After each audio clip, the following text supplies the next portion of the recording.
Bien, bonjour à toutes et tous et merci d'avoir été présents après une journée qui a été très budgétaire. Donc plusieurs d'entre vous ont déjà eu largement l'occasion d'avoir des interviews sur les annonces, enfin en tout cas les travaux de ce matin. Moi, pour ma part, je souhaitais faire cette conférence de presse en lien avec la commission d'enquête que j'ai présidée, dont Mathieu Lefebvre, Éric Ciotti étaient co-rapporteurs. Qui a été largement déjà commenté dans la presse, parce qu'il faut le dire, il y a même eu des fuites de documents qui ont été organisées, alors que normalement tout n'aurait dû être rendu public qu'aujourd'hui, et donc il y a déjà eu pas mal de versions données par, y compris les co-rapporteurs, sur cette enquête. Donc je souhaitais aujourd'hui me faire écho de mes propres conclusions en tant que président de la commission des finances, et dire déjà que ça a été une enquête assez exceptionnelle, puisqu'il y a eu 27 auditions avec, je pense, de manière inédite, à la fois un cumul de ministres, d'anciens ministres, premiers ministres, anciens premiers ministres, première ministre aussi, des responsables d'administration, de services, des économistes, des institutions diverses et variées. Ce qui fait que je pense qu'on a fait quelque chose d'assez inédit pour finalement faire une espèce d'audit, d'expertise des budgets 2023 et 2024 et des prévisions. Il y a eu également 750 documents transmis par l'administration. Ce que je constate à l'arrivée dans ce document, c'est que l'exercice, si on ne tient pas compte des annexes, notamment la mienne en introduction, qui nécessite que les deux co-rapporteurs se mettent d'accord pour faire un rapport, neutralise un petit peu, j'allais dire, le rapport lui-même, au-delà de toutes les informations compilées qui sont précieuses pour quiconque aura la patience de les lire, et que du coup on gomme un petit peu, j'allais dire, les aspérités pour se mettre d'accord. Bon. Le deuxième constat, c'est qu'au final, chacun est rentré avec un angle d'explication sur ces écarts, et finalement chacun est ressorti avec le même angle. Voilà. Pour aller vite, il y a ceux qui ont estimé qu'il n'y avait aucune responsabilité politique et qu'il s'agissait avant tout d'une question technique, donc de responsabilité des modèles, des services, des fonctionnaires, etc. Autant vous dire que je ne suis pas de cet avis.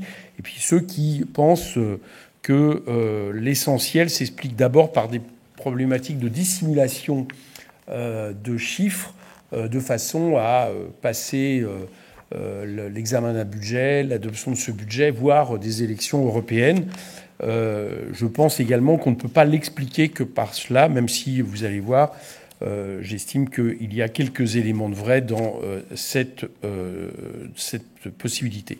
Bon, pour ma part, moi, j'étais arrivé avec l'idée qu'il s'agissait avant tout d'une problématique d'erreur de prévision et non pas, j'allais dire, de baisse des recettes. Je m'explique. Je pense que c'était davantage dû à un aveuglement collectif créé par une vision nuisible de la politique économique, de 8 années de politique de l'offre, et qui, quelque part, s'explique parce que on avait, notamment en termes d'explication des recettes, puisque chacun sait aujourd'hui que c'est d'abord parce que les recettes n'ont pas été au rendez-vous, imaginez qu'il y a eu cet écart de prévision.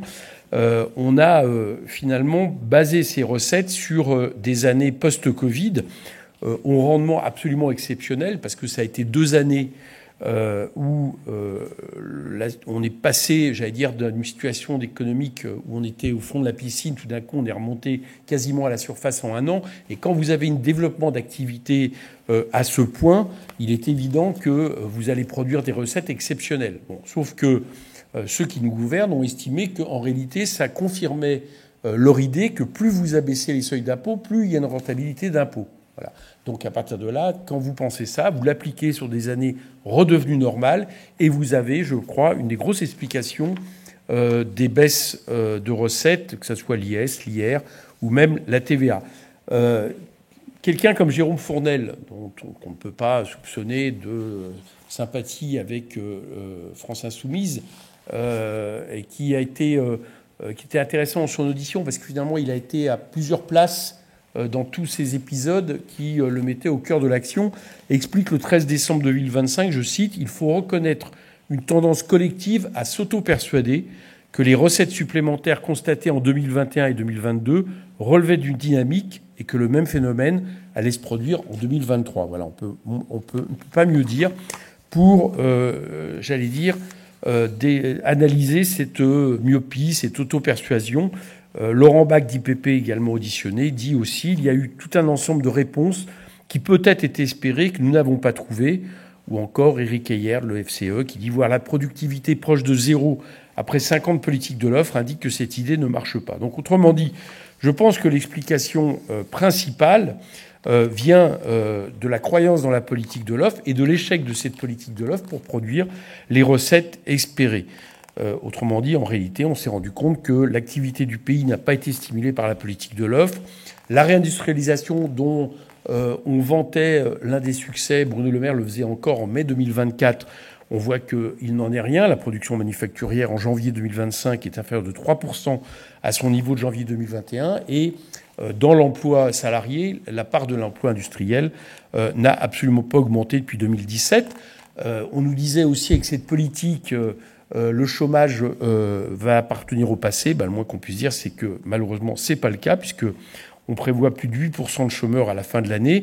Et on s'aperçoit en plus de ça que dans les emplois dont on nous a beaucoup vanté les résultats, il y a quand même là-dedans 38% des emplois marchands créés depuis 2017 qui sont des apprentis, avec un chiffre absolument exceptionnel, près de 900 000, et qui explique une partie de la réussite de ces emplois. Et je ne parle pas évidemment des auto-entrepreneurs au niveau de 700 000 qui ont été absolument explosés depuis 2017, qui, là aussi, sont loin, j'allais dire, des emplois tels qu'on l'imagine, c'est-à-dire des emplois stables en CDI et qui permettent d'avoir un équivalent temps plein normal. Bien. Troisième chose, il n'y a pas eu d'amélioration du pouvoir d'achat. 13,6% et 15,4%, c'est le taux de pauvreté qui montre que la lutte contre la pauvreté est aussi un échec. Bref, si je voulais résumer, il n'y a pas eu d'effet de ruissellement, et c'est sur cet effet de ruissellement que les gouvernements ont compté pour pouvoir augmenter les recettes, d'où ce problématique de prévision. C'est le premier constat avec, j'allais dire, la meilleure manière, mais vous allez voir que ça malheureusement, on pourra également en faire état pour les budgets qui sont annoncés d'ici 2026. La meilleure manière de résumer cette façon de continuer dans l'erreur, c'est Gabriel Attal, auditionné, qui dit, qui reconnaît, ce qui maintenant est une évidence pour tout le monde. Ce matin, j'étais à la réunion du comité d'alerte et les chiffres depuis 2017 le montrent très clairement. Gabriel Attal disant il n'y a pas de hausse de dépenses publiques, il y a plutôt une baisse en réalité. Donc le problème, c'est que les recettes n'étaient pas au rendez-vous, sauf que le même Gabriel Attal, après cet éclair de lucidité, explique dans son audition que matin, midi et soir, il réfléchit à comment baisser les dépenses publiques. Autrement dit, vous diagnostiquez qu'un malade a mal à la jambe et vous lui proposez de soigner son bras. Je pense que on ne peut pas mieux dire quelque part les erreurs politiques qui ont été faites. Donc premier élément de cette commission d'enquête, le fait que nous sommes dans une situation de surestimation des résultats de la politique à partir d'une politique de l'offre qui n'a pas atteint les résultats espérés. Deuxième chose, il y a eu effectivement, en plus de ça, pour le gouvernement, on va dire une occultation ou au moins une atténuation ou un retardement des mauvaises nouvelles pour arriver à passer les écueils politiques, de façon, par exemple, à ne pas être censuré au moment du budget 2024. Alors là, on ne peut pas mieux dire que ce que nous a expliqué ici même Elisabeth Borne en audition. Elle reçoit et elle confirme qu'elle reçoit une note le 13 décembre 2023, qui est une note de Bruno Le Maire. Dans cette note, Bruno Le Maire dit clairement que les recettes ne sont pas au rendez-vous. Il chiffre, il détaille ses recettes, c'est à hauteur de milliards d'euros. Il explique dans cette note du 13 décembre qu'il va falloir penser à annuler 10 milliards de crédits du budget qui n'est pas encore voté dès janvier. Bien. Donc exactement ce qui va passer. Et eh bien, on a Elisabeth Borne qui fait 2 discours de 49.3 dans lequel il n'y a pas le moindre mot qui laisserait penser que le budget qu'elle est en train de soumettre à l'Assemblée est un budget qui est devenu caduc. Voilà. Au moins, j'allais dire, un peu le fait de prévenir. Rien de tout ça. Et elle le dit d'ailleurs. Elle dit « Je ne sais pas si le fait que le gouvernement puisse se préparer à annuler 10 milliards de crédits mis en réserve, c'est-à-dire non affectés à des dépenses, est une information que les députés auraient pu entendre au moment où, en tant que Premier ministre, j'engage la responsabilité du gouvernement en application de l'article 49 alinéa 3. » Alors, on ne peut pas mieux dire le problème démocratique qui est quand même posé. d'une première ministre qui explique que les députés ne pourraient pas l'entendre et donc pourraient être susceptibles de voter la censure si, évidemment, elle donnait la réalité des prix. Pierre Moscovici, d'ailleurs, le dit, auditionné, il dit « Il est impossible, j'y insiste, de prétendre en toute conscience que personne ne connaissait la fragilité répétée des prévisions durant cette période. Et pour ceux qui ont tendance, je le rappelle, à expliquer qu'en réalité c'était la technique qui ne suivait pas, il y a 2 tableaux que vous trouvez dans le rapport qui vous est présenté. Alors je ne sais pas si pour vous c'est les bonnes pages, parce que moi j'ai une version un peu ancienne. C'est des tableaux pages 124 et 126 dans la partie sur l'évolution de la prévision de sol public. Et qu'est-ce que vous voyez dans ces tableaux qui sont très intéressants? Vous voyez que les informations données par le Trésor, la Direction générale du Trésor ou alors l'INSEE, sont toujours très largement inférieures en termes de déficit par rapport aux annonces au moment même du gouvernement. Bon, on ne peut pas mieux dire que le gouvernement, le moins qu'on puisse dire, n'a pas suivi ce que lui expliquaient les notes du Trésor pour faire des annonces publiques. Je vous l'ai dit, pour passer le budget en 2024, mais après, très certainement aussi, pour éviter un PLFR qui aurait peut-être été impacté les Européennes. N'empêche, les Européennes ont quand même été impactées, comme quoi les Françaises sont assez lucides sur la politique menée. Bien. Donc on a ce deuxième élément qui est très clairement le fait que on a à plusieurs reprises, et dès l'été 2023, parce qu'il y a des premières notes qui sortent qui expliquent qu'il y a un problème en termes de recettes. Une note du 7 décembre 2023, je viens de vous en parler avec la note du ministre Le Maire à Elisabeth Borne qui en découle, qui montre bien, et ça va continuer ainsi, qu'il y a un souci constant qui va se lever de cet écart entre ce que disent les services, ce que disent les instituts et ce que dira le gouvernement.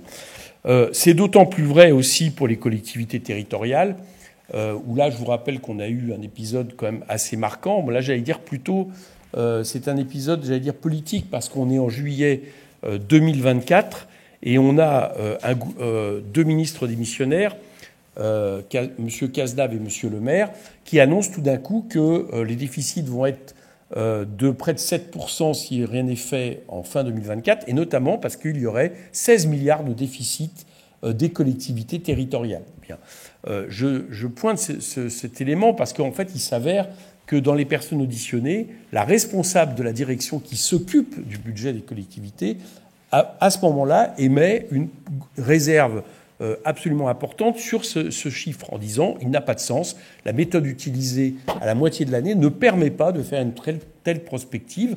Donc manifestement, là, on a des ministres qui ont décidé, alors même qu'ils nous expliquent sur la note du Trésor de décembre que, attention, c'est une hypothèse, il faut être prudent, donc il est urgent de ne pas la communiquer, et bien là, tout d'un coup, une hypothèse dont la direction même dit que c'est une erreur de méthode, là, il a été urgent de la présenter, j'allais dire, tout simplement pour justifier ensuite une politique qui aurait consisté à continuer à annuler des crédits. Parce qu'on connaît l'expression, quand vous voulez tuer votre cheval, vous dites qu'il est encore plus malade. C'est exactement ce qui s'est passé à ce moment-là, en juillet, vis-à-vis des collectivités territoriales, et qui explique, pour ceux qui ont bien suivi d'ailleurs, qu'on est finalement passé à la fin de 6,1% de déficit annoncé à 5,8%. Principalement, ça s'explique par ce différentiel entre ce chiffre qui ne voulait rien dire, qui a été annoncé en juillet 2024, et puis le chiffre à la fin qui est plutôt de l'ordre de 7 milliards, et encore c'était largement des contraintes de fonctionnement imposées aux collectivités qui expliquaient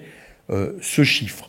Voilà un peu le deuxième point qui me semble important. Alors, comment éviter de tel écart à l'avenir ? Ce sera le dernier point de cette communication. J'allais dire peut-être déjà d'en finir avec la politique qui ne marche pas, c'est-à-dire la politique de l'offre, et d'arrêter d'appliquer le mauvais remède qui consiste à diagnostiquer que vous baissez, qu'on a une baisse des recettes publiques, moins 3 points quand même depuis 2017 du PIB, et que l'urgence est de baisser les dépenses publiques, ce qui est fait déjà cette année, puisque le gouvernement a annoncé, vous le savez, 5 milliards d'annulations de crédit, plus 8 milliards de gel de crédit, plus ce matin nous a-t-on annoncé très certainement un surgel de crédit, ce qui veut dire qu'on va très certainement baisser les crédits qui ont été votés lors de la loi de finances en février dernier, pour qu'à la fin de l'année, on se retrouve avec à hauteur de, à mon avis, au moins 10 milliards finalement qui ont été annulés. Alors vous me direz pourquoi finalement ça s'étale comme ça avec des surgels. J'allais dire que c'est sûrement pour éviter, là aussi, un projet de loi de finances rectificative qui serait, à mon avis, plus démocratique et plus normal de ce point de vue-là. Donc cette politique de l'offre, on a compris aussi qu'on veut la continuer en 2026 avec des annonces de 40 milliards de baisse de dépenses publiques, très peu envisagées et de manière seulement homéopathique sur l'augmentation des impôts et notamment des impôts pour les plus riches, puisque n'ont pas été prolongés les dispositifs qui avaient été votés l'an prochain.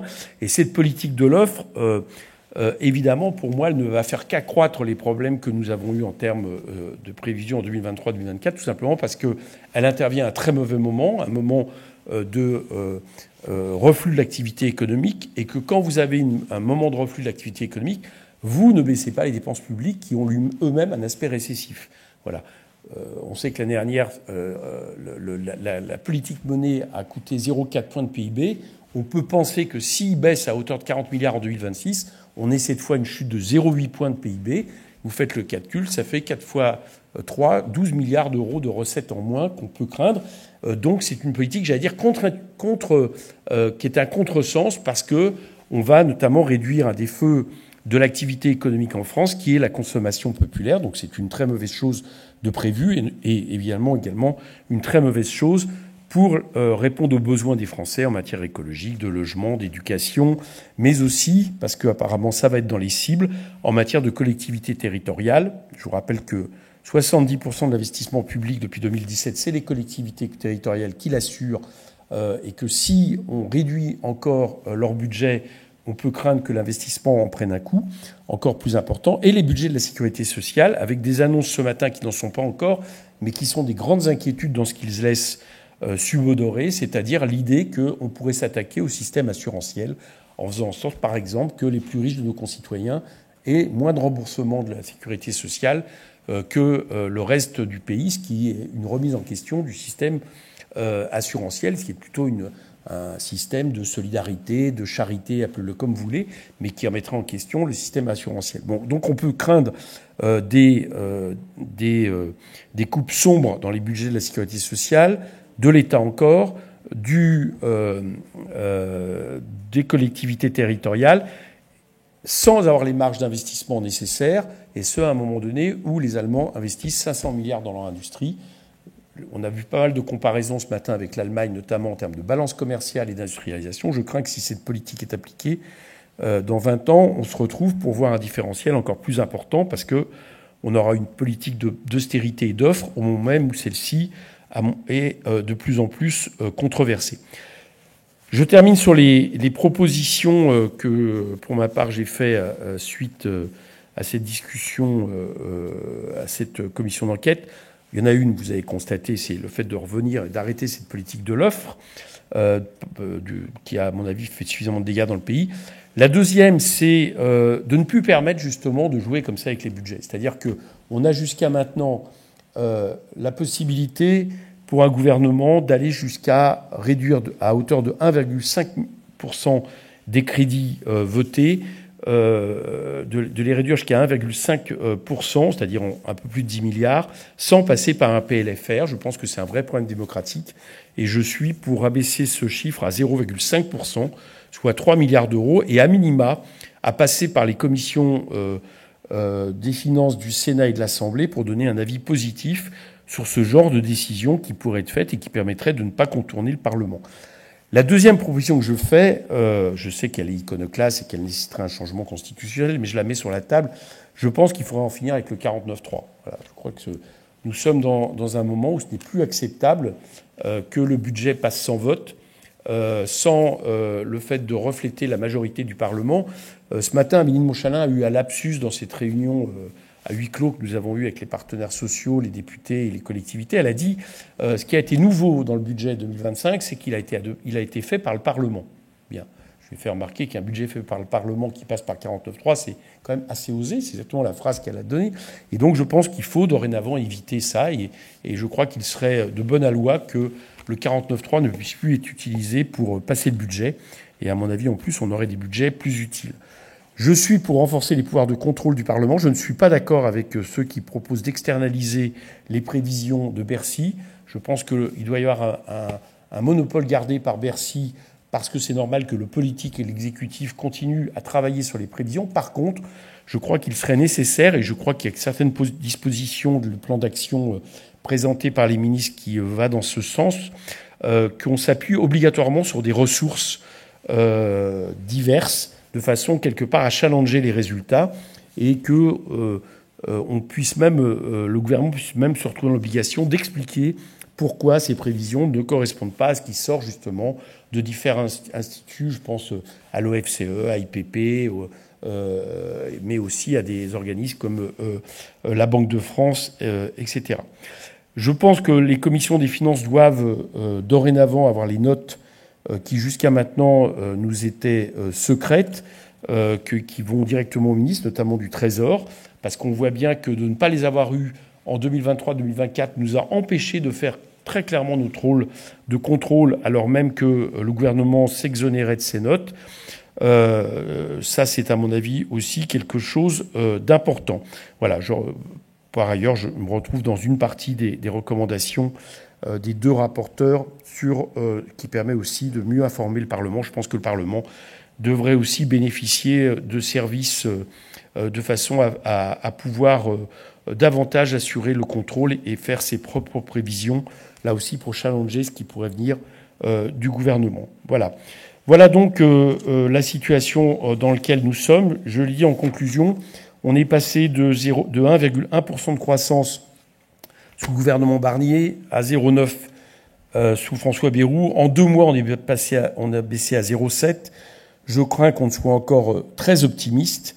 Le FCE parle plutôt de 0,5% et les aléas imposés par Donald Trump peuvent laisser à craindre que cette activité économique baisse encore. Dans ces conditions, pour ma part, je souhaiterais réellement que ce gouvernement ne pousse pas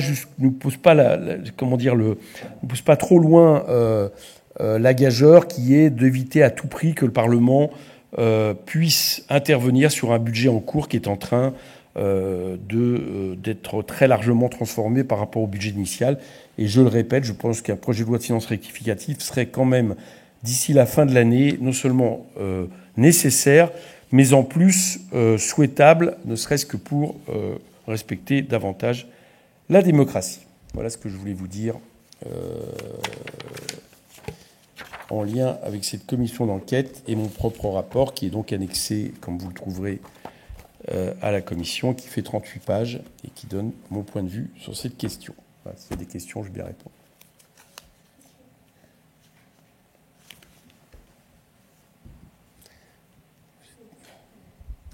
Bonsoir, Camille Magnard, France Culture.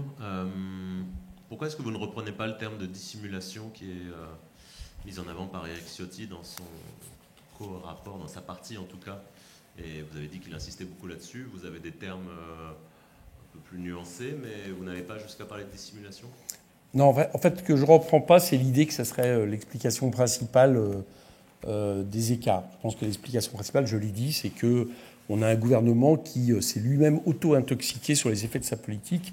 Et pourquoi je ne le reprends pas de manière aussi frontale, c'est que si vous dites c'est une question de dissimulation, ça veut dire que on estime qu'ils ne se sont pas trompés sur leur politique, ils ont juste voulu la dissimuler. Je pense qu'ils se sont trompés sur leur politique de l'offre. Moi, je me souviens quand même, je le répète, mais au moment où on discutait des années post-Covid, les représentants de la majorité, ici, ils n'arrêtaient pas de nous dire, vous voyez, notre politique marche, on baisse les impôts, il y a plus d'impôts. Bon, voilà, je pense que principalement, c'est un aveuglement, et ça me semble une analyse plus radicale, j'allais dire, que celle de la dissimulation. Maintenant, en partie, vous avez compris, j'estime que quand ils ont commencé à avoir les informations, à chaque fois, ça s'est trouvé à des moments pour eux compliqués, la censure fin 2023. Là, très clairement, la note qu'Elisabeth Borne a entre les mains, C'est quand même lunaire que... alors, elle nous dit qu'elle a cette note, elle l'a eu le 13 décembre, qu'elle ne l'a pas lue avant le 15. Bon, soit, vous avez une note quand même de votre ministre de l'économie en pleine discussion budgétaire qui est en train de vous dire que tout déraille. Mais admettons, elle était sous serment, donc je la crois. Enfin, le lendemain, elle avait un 49-3. Bon, je trouve qu'il y a quand même un problème de démocratique dans ce pays qu'un Parlement vote sur un budget qui est en train d'être caduc. Donc, c'est quand même une deuxième explication qui a aggravé la chose, qui est l'idée que on se retrouve dans un système où vous avez des ministres qui ont des informations et ils peuvent donner des chiffres, des prévisions qui n'ont plus aucun rapport avec la réalité. Je rappelle quand même que s'il n'y avait pas eu Jean-François Husson, rapporteur général du Sénat, qui a été début janvier chercher la note d'hiver du 13 décembre du Sénat, nous n'aurions pas su en janvier que rien ne correspondait à ce que nous venions de voter. On aurait attendu je ne sais combien de temps. Je pense que ça pose un problème démocratique.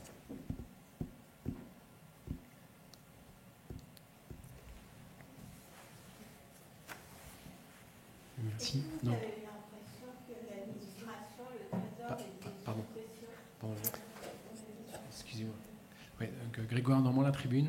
Je voulais savoir, en fait, il y a à peu près un an, il y a eu une commission d'enquête aussi au Sénat qui avait déjà dévoilé un rapport assez sévère. Et finalement, un an après, on en est au même, à peu près, pas constat, mais quasiment. Finalement, pourquoi les gouvernements successifs n'ont pas rectifié le tir à la suite de ce premier bilan sévère? Parce qu'ils poursuivent la même politique, principalement. C'est ce que je suis en train d'expliquer. On nous annonce quand même... Enfin, on nous annonce que, ce matin, je reprends les propos de François Bayrou. Je vais y revenir sur l'exercice ce matin. Qui nous dit c'est un cyclone, un tsunami, un ouragan, et je continue la même politique. C'est-à-dire qu'on est dans un bouleversement historique total, avec, on passe d'une période de libre-échange à une politique d'affrontements commerciaux entre des blocs, et la solution proposée, alors même qu'il y a 2 mois, on nous disait l'urgence, c'est la défense. Après, on nous a dit l'urgence, c'est la question du commerce international.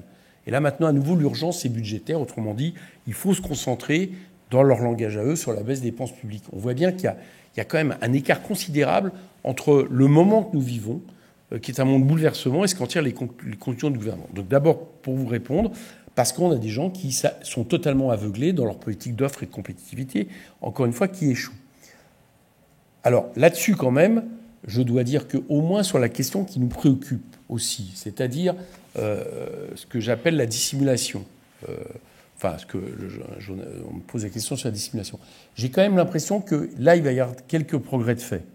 Peut-être que je me trompe, mais au moins pour nous permettre de suivre un peu plus, j'allais dire régulière, la différence entre ce qu'on a voté, les budgets votés, et ce qui se réalise au fur et à mesure. Voilà. J'ai l'impression qu'il y a une prise de conscience qu'on ne peut pas continuer comme ça. Sauf que si cette prise de conscience se termine par le fait de geler des budgets de façon à ce qu'on ne les annule pas pour qu'on n'ait pas de PLFR, à l'arrivée, ça ne donnera pas plus de pouvoir au Parlement et ça me semble un problème. Et enfin, je suis quand même un peu inquiet par rapport à la réunion de ce matin, dont on nous avait dit, ce comité d'alerte, que c'était une façon de réagir justement à tout ce qui s'était passé. Bon. On a quand même une réunion qui était basée sur l'exécution du budget 2025, intéressante. On a eu des données, voilà, ça c'est positif. On s'est retrouvés dans une petite salle avec les responsables syndicaux, patronaux, les collectivités et des parlementaires. Fort bien, on a chacun réagi 2 minutes. Et après, on descend, on va dans une conférence de presse où François Bayrou fait des annonces qu'on découvre tous. Enfin, bon, ils avaient été plus ou moins filtrés dans la presse sur les budgets à venir. Bon, je trouve ça un peu bizarre. C'est-à-dire qu'on nous convie à dire que maintenant, on va co-construire des budgets et en gros, on abuse la galerie dans une première réunion. Et puis à la fin, c'est François Bayrou et ses ministres qui expliquent, qui donnent toute autre info, cette fois-ci jusqu'à 2026-2027, sans qu'on puisse réagir. Je vous avoue qu'on a été plusieurs, et quand je dis qu'on a été plusieurs, je parle même de gens qui ne sont pas du tout sur mon positionnement politique, à considérer qu'on avait été un peu des figurants ce matin. Voilà. Donc je ne suis pas rassuré par ce qui est mis en place pour répondre au problème qui est posé par cette commission d'enquête.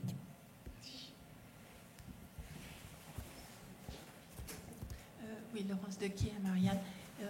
Quelle analyse vous portez sur les relations entre les dirigeants de l'administration et le politique? Est-ce que vous avez l'impression que les seconds ont été sous pression ou est-ce qu'ils vont au-devant finalement des désirs des politiques? Alors il y a deux choses. Il y a une phrase qui était assez frappante dans l'audition de Pierre Moscovici qui dit les administrations, les services ne sont pas épargnés, enfin il dit pas le mot épargné, mais qu'importe, par l'hubris du politique. Ça veut dire que très clairement, elles travaillent avec aussi la pression, j'allais dire, de ce qu'on attend un peu de leurs résultats. Et d'ailleurs, il y a plusieurs éléments, j'ai plus la note, je suis désolé sous les yeux, mais il y avait une note interne qui explique très clairement que a été pris la version la plus optimiste, c'était en termes de recettes à un moment précis, sur ce qui sortait des différents services. Donc, très clairement, il y a une influence du politique évident. Et d'ailleurs, je vous faisais tout à l'heure, voilà, c'est ça, c'est sur les prévisions des recettes impôts sur les sociétés. La surestimation s'explique par un relèvement en mars 2023 de la prévision du bénéfice fiscal pour 2022 et 2023, je cite, qui s'écarte de l'estimation considérée par la DGFiP comme centrale sur la base de l'analyse des données d'acompte de fin d'année. Donc on voit bien qu'on a pris les versions les plus optimistes. Bon. Donc ce rapport, il est ainsi. Alors il y a quand même autre chose quand même qu'il faut souligner, même si je sais que le sujet n'est pas politiquement correct. Mais quand on se retrouve avec des directeurs du Trésor qui après se retrouvent dans les cabinets ministériels, si on regarde un peu les gens qu'on a auditionnés, c'est une valse. Hein. C'est-à-dire l'un était directeur du Trésor, après il se retrouve au cabinet d'Attal, après il se retrouve au cabinet d'Emmanuel Macron, et c'est un peu tous... Bon, il est évident que les responsables de ces services sont quand même en adéquation avec la politique menée. Vous voyez ce que je veux dire? C'est-à-dire, on n'a pas affaire à une administration, on va dire, entre guillemets, neutre, qui produit des choses de manière neutre. Il y a quand même voilà, il n'y a pas d'étanchéité de ce point de vue-là. Donc ça ne peut que renforcer l'influence du politique.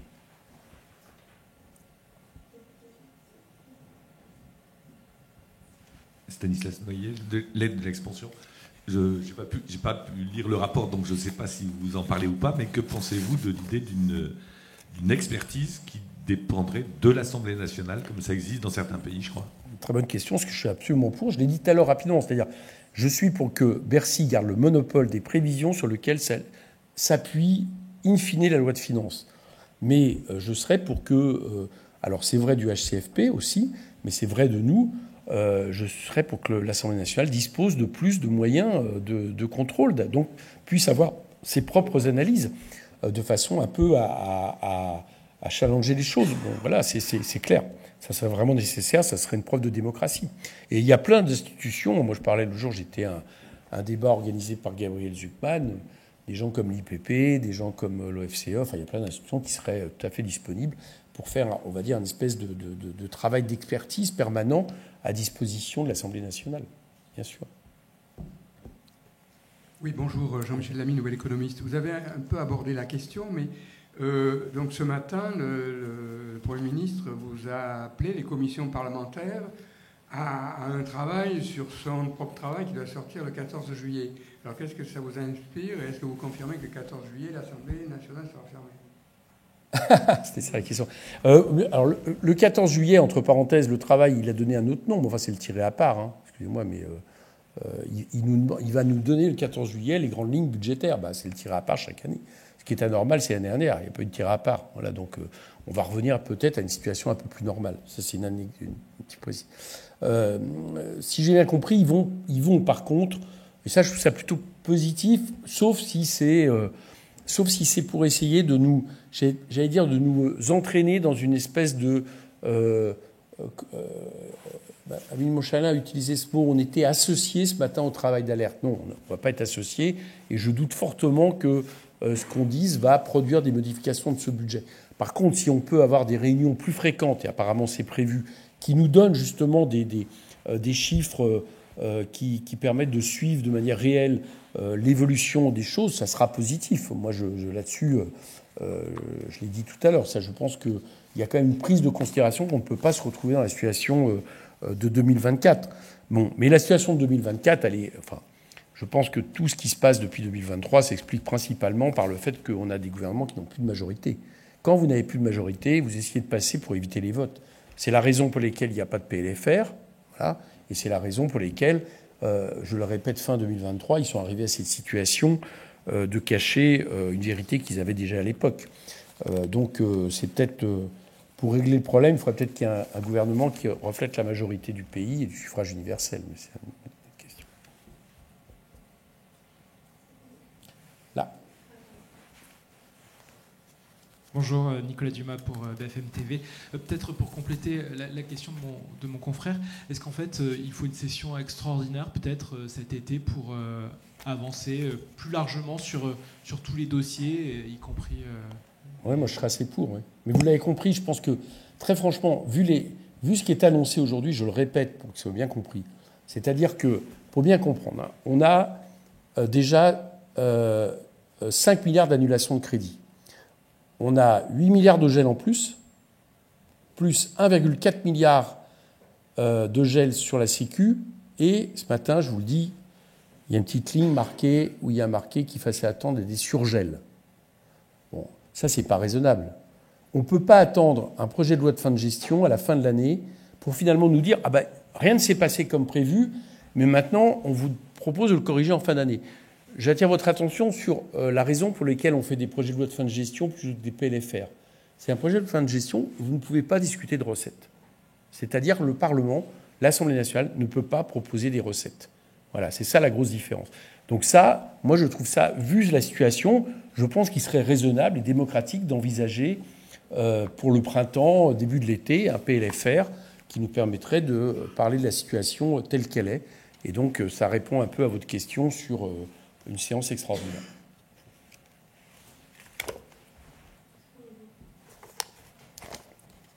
C'est bon ? Merci.